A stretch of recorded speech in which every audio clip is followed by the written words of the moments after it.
reality hit hard. It's really embarrassing, so just bear Don't with me. judge. Don't judge. Who do I ask about this? I created such a negative culture in my classroom. Yeah, I just wasn't familiar with all the things they were talking about. And then somebody literally poops in their chair over there. It's not like Miss Honey from Matilda.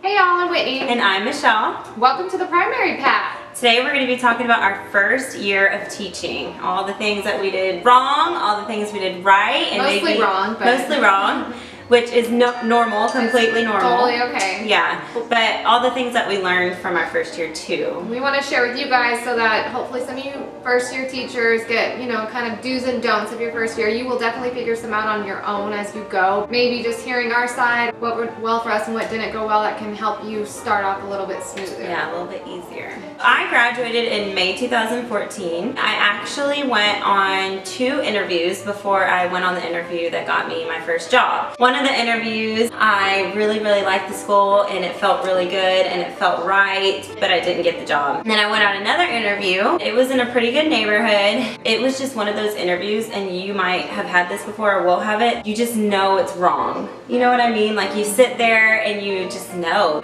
It just didn't feel right. So I wasn't surprised whenever they said that they picked another candidate. I ventured out a little more of where I had been searching for a job. I stumbled across a Title I school and I thought that I would interview there. I went on the interview. They were asking me a lot of questions about Title I schools, and I didn't know anything about Title I schools. I would consider myself to be pretty sheltered before my first year of teaching. Yeah, I just wasn't familiar with all the things they were talking about. So I just did my best, and I felt comfortable enough to be really honest with them, and I think that helped me at that point. I'm pulling out of the parking lot and I'm about to get on the highway, and they called me and they were like, "We really liked you. We want to give you the job." Later that week, I went up to the school. I met my team leader there. She showed me my classroom. She was really good about letting me know what I needed. I got my classroom all set up. When it was time to move our stuff in, my dad actually came up there and helped me. Funny story. They always say be besties with the janitor that cleans your room. Well, Rule number 1. Rule number 1, befriend your janitor. Figure out the head janitor and make him your best bud. Yes, for sure. My dad was helping me move in, and I had a glass cylinder that I was gonna keep something in, pencils or something. It was really pretty, but glass in the classroom, I don't know what I was thinking. It's on my cart, and my dad's pushing the cart and the glass shatters on the ground. My first day moving in, and I'm like, who do I ask about this? You know, you're brand new, and I'm just like, oh, there's shattered glass all over the floor. Well, then Mr. Jamal came to my rescue and he cleaned up all the glass for me, and from then on we were best friends ever. And anything I ever needed in my classroom, Jamal had my back. So bring glass the first day, break it. Shattered on the ground. I felt really good for Meet the Teacher.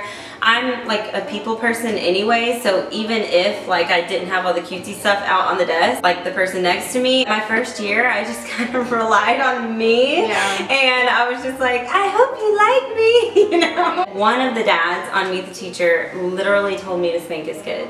I was like, oh no, it's okay. But funny, she was the best behaved kid in my class. School started and I immediately fell in love with all my kids. I was just in that honeymoon phase, and I got super attached. And then the honeymoon phase started fizzling out and reality hit hard. I mean, I had classroom management, but the situation that I was in was beyond classroom management. There was no management that would really work other than just emotions and love. Hello! Hello, Chico! This is Chico! He doesn't have ears! This is Nora! She used to be terrified of pit bulls, and she never wanted to come to my house because she thought that I had these monsters here that were gonna eat her alive, and I mean, now look at her. I know. These are the first pit bulls that I've seen in real life, and it happened a week ago. First pit bulls that I've touched, everything, and I love them. So don't bully the breed. LaCroix break. Use our code. I had one particular student, every time that he would get in trouble, he would make himself throw up on my carpet. Oh my gosh. I know, every single time.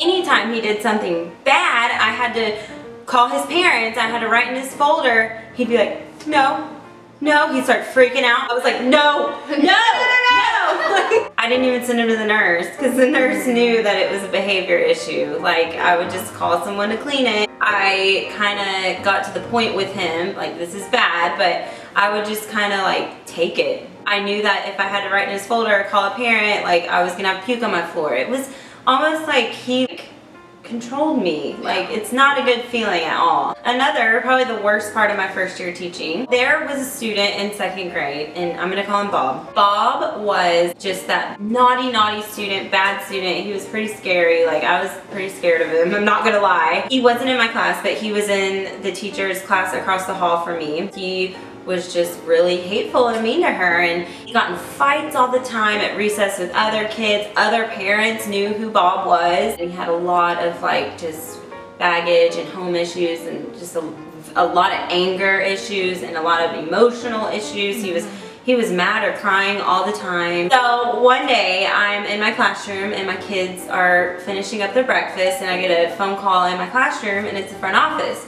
And they're like, Miss Hickam, can you please come to the front office? We're gonna send someone to cover your class. And I'm like, okay, what's happening? Like, why are they pulling, why are they pulling me out of class? That's only ever like a bad thing. I go to the front office and I see my principal, and she's like, hi, how are you? And why don't we meet in the conference room? And I'm like, oh God, like, I'm about to get written up. Like, I don't know, like, what's going on? So I like walk in, and it's my principal, assistant principal, and a woman. I sit down and I'm just like, hi. So it was obvious I didn't know what was going on, why I was there. My principal is like, Miss Hickam, this is Bob's mother. Okay, you got the wrong teacher. Why isn't the other teacher in here? He's not in my class. What am I doing here? I'm still like beyond confused. And she's like, we are gonna move Bob to your class. The first day that he was in my classroom, he was super destructive. He would crawl under his desk whenever he would have these fits and meltdowns. He would like rip his shirt off, take his shirt off, and he would just like rock back and forth. That showed me that he had a lot of issues. One of his biggest meltdowns that he had was I had already evacuated my class out of the room, and he began to rip everything off of my walls in my classroom. Like all my posters that I made, everything. He was ripping them off the wall in my classroom. It was December, and I didn't put anything back up. I was like, all right, I'm done. I knew at that moment that I had to figure things out on my own. That kind of forced me to be a better teacher. It's a moment that I'm very proud of, because looking back, I knew that I was not going to have any support from my admin, unfortunately. They were just not effective in the ways that they were handling the issue. And honestly, at my school, his issue was very small compared to the rest of the things that were going on in that school, which is sad. I mean, that just sums it up for you. And I'm extremely proud of myself because I came up with this chart for him. And at the time, I don't think I knew what I was doing. I wasn't like, oh, I'm gonna differentiate his behavior, or I'm gonna make him a behavior plan. I didn't think about that. I just thought, what would work? I'm desperate, like I need something to work, I need help. So I made a chart, and it had just like squares on it, and at the very end it said lunch with Miss Hickam. That's it, on each row for every day. And whenever he did his self-check, was in his seat, didn't have a meltdown, then he got a sticker. And when he got to the end, he got to have lunch with me. I didn't know what I was doing. Looking back now, I like want to pat my new little teacher self on the back. But at the time, it was just what was gonna let me survive throughout the rest of the school year. Figure out your kids and do what works. Yeah, that was my crazy first year. And I will say that I would not have wanted it any other way, because I wouldn't be half the teacher that I am now had I not experienced that. Okay, so I'm going to tell you guys a lot of really embarrassing things to admit to you that I did, but I'm going to tell you this because hopefully when you go on your way in your first year of teaching, you remember some of these things that I did, and just remember, don't do them. It's really embarrassing, so just Bear Don't with me. judge. Don't judge. All right, guys, so this is all about my first year of teaching, and it's kind of an extended year is what I like to call it, and I'll tell you why in just a second. But let me tell you how I started out teaching. So I graduated college in 2012, but I did not go to school for education. I went to school for psychology, and I knew that I wanted to work with kids, but I didn't ever think that I wanted to be a teacher. So me just being the kind of nerd that I was, I Googled and Googled and Googled and took tests and tests and tests on what type of a career path I should take, like what type of a career would fit my personality and what I like to do, and teacher just kept popping up. And I honestly never saw myself as a teacher. I wasn't one of those kids who was growing up saying, oh, I can't wait to be a teacher. It wasn't like that. So all these signs just pointed me to teaching, so I took an alternative certification program, and it literally took me maybe 8 months to get my teaching certificate. While I was getting my teaching certificate, I was already applying for jobs, even though this was in February. So I had my first interview even though I wasn't certified, and he wanted to hire me. It was just pending my passing score of my generalist exam. So I'm thinking, yes, I got this in the bag, like my first interview ever, I got the job, here I am, like I can't wait. And then I took my test and I failed it by 2 points. And such a bummer. I sat there and I cried and I cried.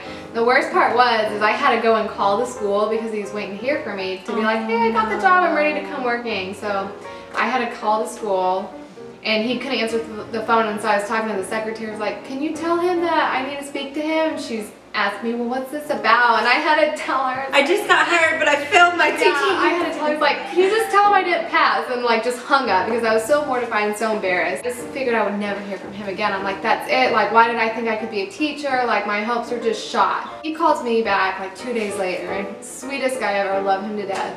He said, well, I still want you on. He's like, you know, you can retake that test in about 30 days. Come on now, and I'll hire you as a long-time sub. Because I really needed him. Oh my gosh. Yeah, I know. He hired me on in February as a long-term sub until I could get my actual teaching certificate. Of course, being a new teacher, I didn't really do any research on like where I was going. He kind of talked to me in the interview about how it's a Title I school. I obviously knew it was in a very bad neighborhood, but I thought, you know, I got this. My dad grew up in poverty, so I kind of, you know, I've seen both sides of poverty and then, you know, just middle class. So I thought, you know, I got this, it's fine, I can relate, because, you know, when I would go see my dad, he lived in like some bad areas. I'm like, I got this, no big deal. Totally not the case at all, like major culture shock, not at all what I was expecting. So the first day I come in, right, and I'm thinking, what do I do? Like, here I am with my alternative certification program. You don't do student teaching, you go and do observation hours, and it was just 30 hours, and you could have done 15 online, which I did, and then you do 15 hours in a classroom.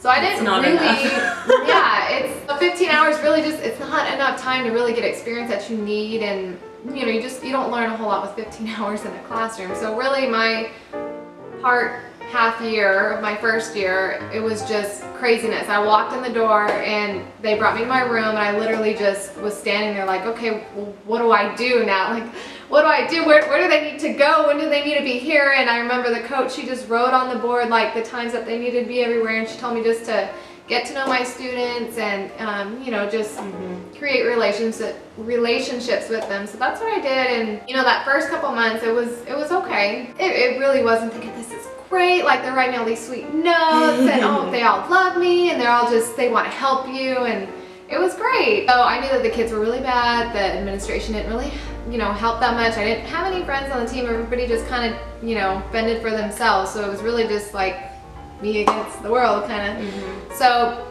I guess I had the mentality coming into this next year that I was going to lay down the law, and they were going to respect me, and I was going to show them that they're not going to walk all over me, and that basically that just I was in charge. And in doing that, I created such a negative culture in my classroom because I forgot to show them love. And as a teacher, you need to show them that you care about them, you love them, you're there to guide them and teach them, and just show them the way, and not provide them an example of just an authoritative no, no, no, sit down, and then yelling and screaming at them. That's not what you're supposed to do. You're a teacher. You're supposed to guide them and love them. I don't know how else to explain it. You're just there to guide them and love them. You're not there to, you know, break them down and make them think that you're boss. And I'm saying this embarrassed, but that's kind of what I did my first year. Just trying to like lay down the lie, really just, I set the tone off all bad, and it sucks. And I'm glad that I went through this because I know what not to do. And you know, the next year I had a really awesome year. I mean, it was amazing, only because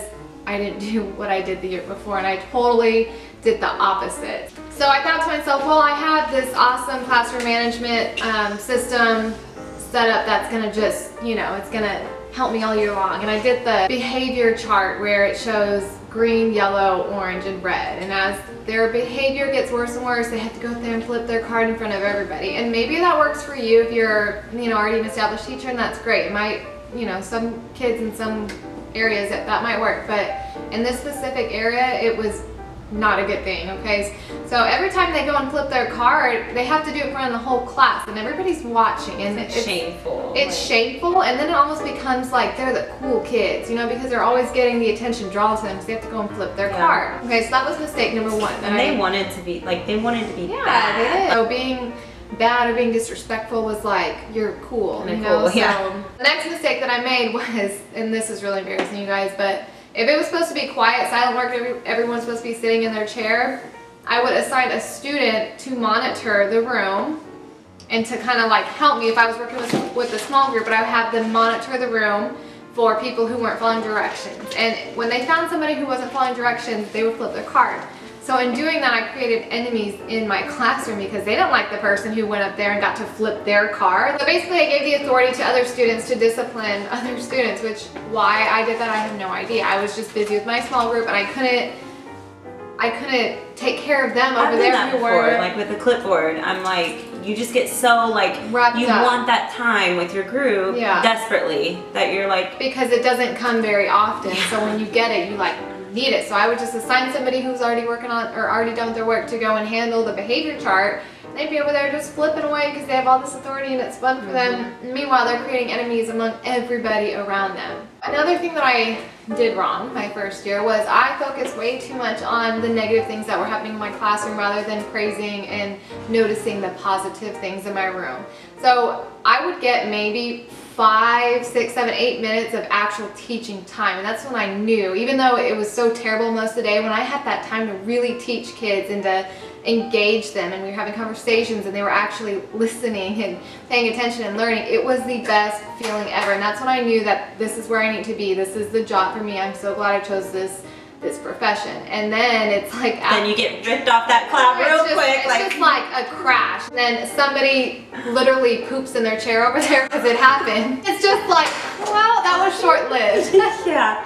I really had a kid when he would get upset, he would go and he would poop in the chair. He would just sit there and poop in his pants. So I'll show you. Yeah.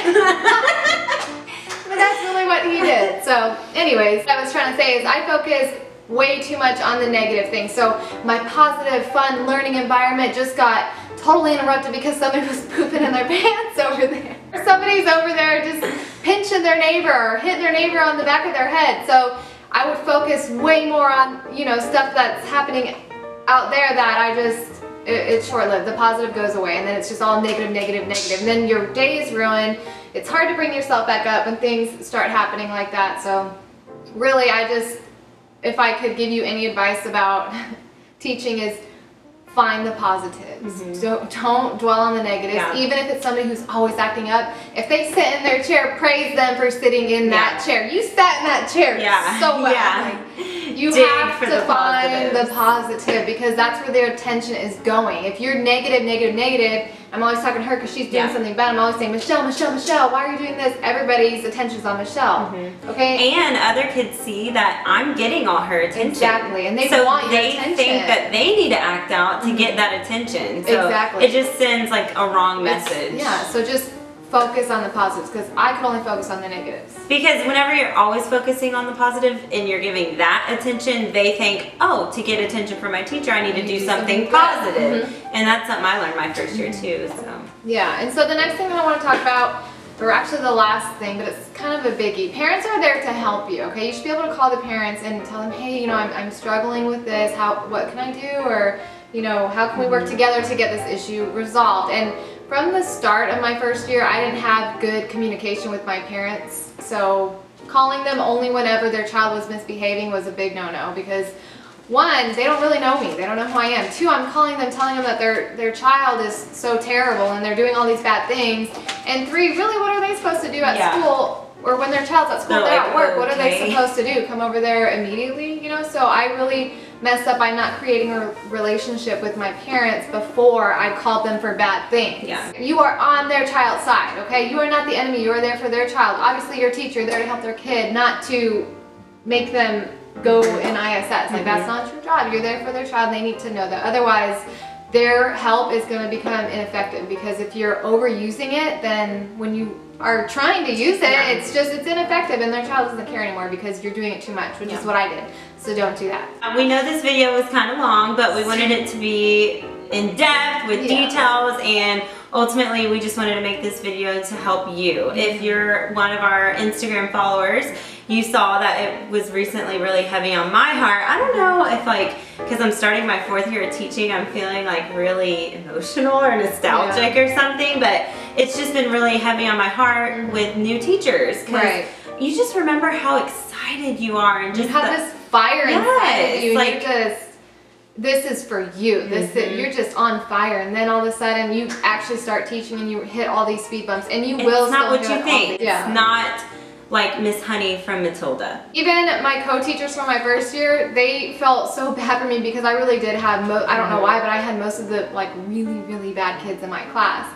And they would tell me, I'm so sorry, Miss Pena, I know this is so hard for you, but I promise you in the future you're going to be happy that you went better teacher because of it. And I'm telling you right now, I had the best next year of my life. I mean. You feel like you can handle anything, right? So if you do go through a really hard year and you feel like, what are you doing here? You can't handle it. This is too much for you. Just hang on, because I promise you, it's going to end. And when it ends, it's going to be really good, because you went through that and you know how to handle it now. Just know that you're on our mind. If you're a 1st year teacher or wondering what you're doing, feel free to tweet us, tag us on Instagram, join our Facebook page at The Primary Path VIP. It's a Facebook group, and just update us. Let us know what's going on. Please make me feel better about my, oh my gosh, please make me feel better about my 1st year, because it was terrible and I did so many wrong things and I'm really embarrassed about it, so please make me feel better and let me know something you did. And honestly, like, I don't know if you were like part of the whole Instagram teacher community thing your 1st year, but I wasn't. Like, I wasn't involved. And so I feel like if I knew that I had somebody like us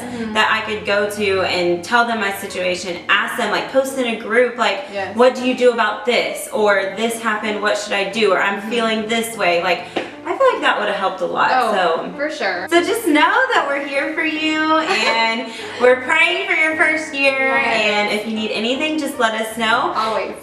We have a lot of exciting videos coming up, so make sure that you subscribe to our channel so you don't miss a video. Give us a thumbs up. Do you like the video? Did you like this video? Oh my God, he scared me. If you did, give it a thumbs up. Even Chico can hear you and he has no ears. And we'll see you next time, guys. Bye.